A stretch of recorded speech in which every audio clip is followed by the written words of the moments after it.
നമുക്കറിയാം ചേർത്തലയിലെ ബിന്ദു പത്മനാഭന്റെ തിരോധാനവുമായി ബന്ധപ്പെട്ട് നിർണായക വെളിപ്പെടുത്തലുകൾ കഴിഞ്ഞ ദിവസങ്ങളിൽ ന്യൂസ് 18 പുറത്തുവിട്ടു. അതിന്റെ ഭാഗമായി മറ്റൊരു നിർണായക വെളിപ്പെടുത്തൽ കൂടി ഇന്ന് ന്യൂസ് 18 പുറത്തുവിട്ടിരുന്നു. അത് ബിന്ദു പത്മനാഭന്റെ സഹോദരൻ പ്രവീണിന്റെ തുറന്നു പറച്ചിലുകളാണ്.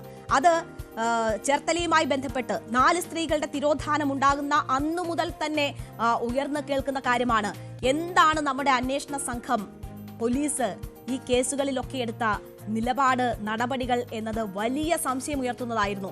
4 സ്ത്രീകൾ ഏതാണ്ട് സമാനമായ സാഹചര്യത്തിൽ കാണാതെ പോകുന്ന സംഭവം ഉണ്ടായിട്ട് ആ കേസുകൾ തമ്മിൽ കണക്ട് ചെയ്യാനോ അതിന്റെ അന്വേഷണത്തിൽ എന്തെങ്കിലും പുരോഗതി ഉണ്ടാക്കാനോ ഈ പ്രതിപട്ടികയിൽ ഉൾപ്പെട്ട സെബാസ്റ്റ്യനുമായി ബന്ധപ്പെട്ട് ഇത്രയും ഗുരുതരമായ വീഴ്ചകളും കുറ്റകൃത്യങ്ങളുടെ സാധ്യതകളും ഒക്കെ നിലനിന്നപ്പോൾ തന്നെ അയാൾ പോലീസിന് മുന്നിലൂടെ നിർബാധം ജീവിക്കുന്നത് നമ്മൾ കണ്ടതാണ്. പിന്നെയും കുറ്റകൃത്യങ്ങളിൽ ഏർപ്പെടുന്നത് കണ്ടതാണ്. അപ്പോൾ ആ സംശയം ഒന്നുകൂടി ബലപ്പെടുത്തുകയാണ് പ്രവീണിന്റെ തുറന്നു പറച്ചിലുകളിലൂടെ. പോലീസ് ഈ കേസ് അട്ടിമറിച്ചു എന്ന ഗുരുതരമായ ആരോപണമാണ് ബിന്ദു പത്മനാഭന്റെ സഹോദരൻ ഉന്നയിക്കുന്നത്. പണം വാങ്ങി കേസ് അട്ടിമറിച്ചു എന്നതാണ് അദ്ദേഹം പറയുന്നത്. എടപ്പള്ളിയിലെ സ്ഥലം മറിച്ചു വിറ്റ ആധാരത്തിന്റെ കോപ്പി, ആധാരത്തിന്റെ ആധാര നമ്പർ, ഈ ആരാണ് പകരക്കാരിയായിട്ട് വന്ന സ്ത്രീ ജയ താമസിക്കുന്നത് കുറുപ്പങ്ങ ജംഗ്ഷന്റെ തൊട്ടടുത്തുള്ള വീട്ടിൽ വാടകയ്ക്ക് താമസിക്കുന്നു, ആളെവിടെയുണ്ട് എന്ന് തന്നെ പറഞ്ഞുകൊണ്ടുള്ള രീതിയിൽ 7 പേജുള്ള ഒരു പെറ്റീഷൻ, ഒരു ലേഡി മിസ്സിംഗ്. ഞാൻ നേരിട്ട് ബൈഹാന്റെ SHOയ്ക്ക് കൊണ്ട് കൊടുത്തിട്ട് 70 ദിവസം കഴിഞ്ഞാണ് എഫ്ഐആർ ഉള്ളി എഫ്ഐആർ. ഒരു മാൻ മിസ്സിംഗ് കേസിന്റെ, ലേഡി മിസ്സിംഗ് കേസിന്റെ എഫ്ഐആറിന് 70 ദിവസം കഴിഞ്ഞു. 70 ദിവസം കഴിഞ്ഞാണ് ഒരു മാൻ മിസ്സിംഗ് കേസിൽ എഫ്ഐആർ ഇട്ടത് എന്ന ഗുരുതരമായ ആരോപണം സഹോദരൻ ഉയർത്തുകയാണ്. നമുക്കറിയാം ഈ സെബാസ്റ്റ്യൻ ഒരു കോടീശ്വരിയായ ബിന്ദു പത്മനാഭൻ എന്ന സ്ത്രീയെ പരിചയപ്പെടുന്നു, അവരുമായി ബന്ധം സ്ഥാപിക്കുന്നു. അതിനുശേഷം അവിടെ 2 ദുരൂഹ മരണങ്ങൾ അവരുടെ വീട്ടിൽ ഉണ്ടാകുന്നു. അമ്മ ആദ്യം മരിക്കുന്നു, പിന്നീട് 4 മാസത്തിനിടെ അച്ഛനും മരിക്കുന്നു. ആ സമ്പത്തെല്ലാം ബിന്ദു പത്മനാഭനിലേക്ക് വന്നു ചേരുകയാണ്. അതിനു മുൻപ് തന്നെ സെബാസ്റ്റ്യൻ ബുദ്ധിപൂർവം സഹോദരനും സഹോദരിയും തമ്മിൽ നേരിട്ടൊരു ഇടപാടും ഒരു ഫോൺ വിളി പോലും ഇല്ലാത്ത സാഹചര്യം ഉണ്ടാക്കിയെടുത്തു. അവരെ തമ്മിൽ അകറ്റി. അതിനെ തുടർന്ന് ബിന്ദു പത്മനാഭന്റെ തിരോധാനവും അതുമായി ബന്ധപ്പെട്ട കാര്യങ്ങളും പ്രവീണിന്റെ ശ്രദ്ധയിൽപ്പെടുന്നത് പോലും വളരെ വൈകിയായിരുന്നു. കേസ് കൊടുക്കാൻ തന്നെ വർഷങ്ങൾ കഴിഞ്ഞു. ആ വർഷങ്ങൾക്ക് ശേഷം കൊടുത്ത കേസിൽ എഫ്ഐആർ ഇടാൻ പിന്നെയും 70 ദിവസം കഴിഞ്ഞു എന്ന കാര്യമാണ് ഇപ്പോൾ പ്രവീൺ ചൂണ്ടിക്കാട്ടിയത്. പേരെടുത്ത് തന്നെ DYSP AG ലാലും സെബാസ്റ്റ്യൻ AG ലാൽ തുടങ്ങിയ ആളുകൾക്കെതിരെ പേരെടുത്ത് തന്നെയുള്ള ആരോപണങ്ങളാണ് ഈ പ്രവീൺ ഉന്നയിക്കുന്നത്. ഇവർ കാശ് വാങ്ങി കേസ് ഒതുക്കി തീർത്തു.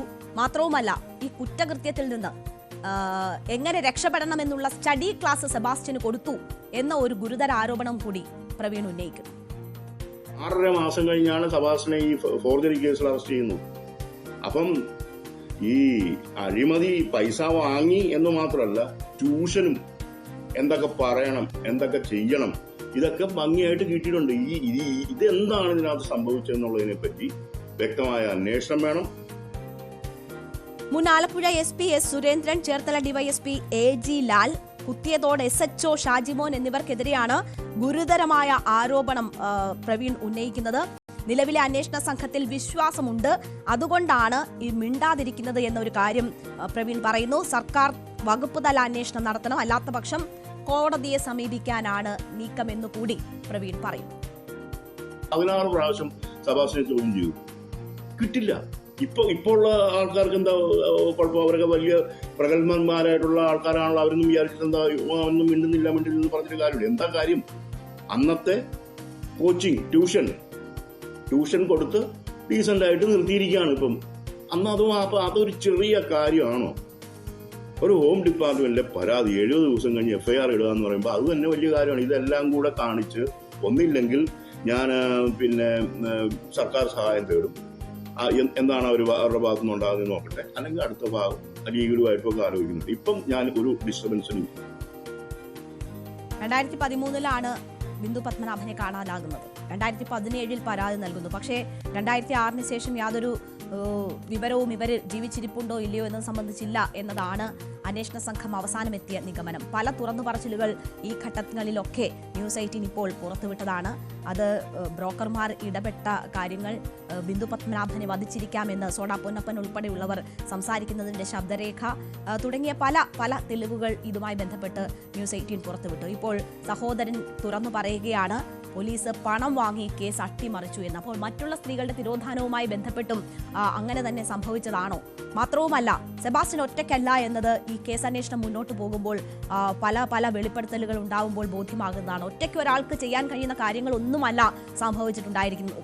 ഉള്ളത്. നമ്മുടെ നിയമ സംവിധാനത്തെ ആകെ അട്ടിമറിച്ച് ഒപ്പം തന്നെ എല്ലാവിധത്തിലുള്ള സാമ്പത്തിക തട്ടിപ്പുകളും നടത്തിക്കൊണ്ട് പിന്നീട് കൊലപാതകം, പിന്നീട് തെളിവ് നശിപ്പിക്കൽ, ഇതൊക്കെ ഒരാൾക്ക് ഒറ്റയ്ക്ക് ചെയ്യാൻ കഴിയുമോ എന്ന സംശയം ഉണ്ട്. പലരും ഇതിൽ ഉൾപ്പെട്ടിട്ടുണ്ട് എന്ന കാര്യങ്ങൾ അത് തെളിവ് സഹിതം പുറത്തേക്ക് വരുന്ന സാഹചര്യത്തിലാണ് പോലീസിന്റെ ഭാഗത്തു നിന്നുള്ള ഈ വലിയ വീഴ്ച സഹോദരൻ ചൂണ്ടിക്കാട്ടുന്നത്, അതിനുള്ള സാധ്യതകൾ തുറന്നു പറയുന്നത്. എന്തായാലും വകുപ്പ് തല അന്വേഷണം എന്നൊരാവശ്യം മുന്നോട്ട് വെച്ചിട്ടുണ്ട്. കുറ്റക്കാരായിട്ടുള്ളവർക്കെതിരെ നടപടി വേണം എന്നതാണ് ആ സഹോദരൻ ആവശ്യപ്പെടുന്നത്.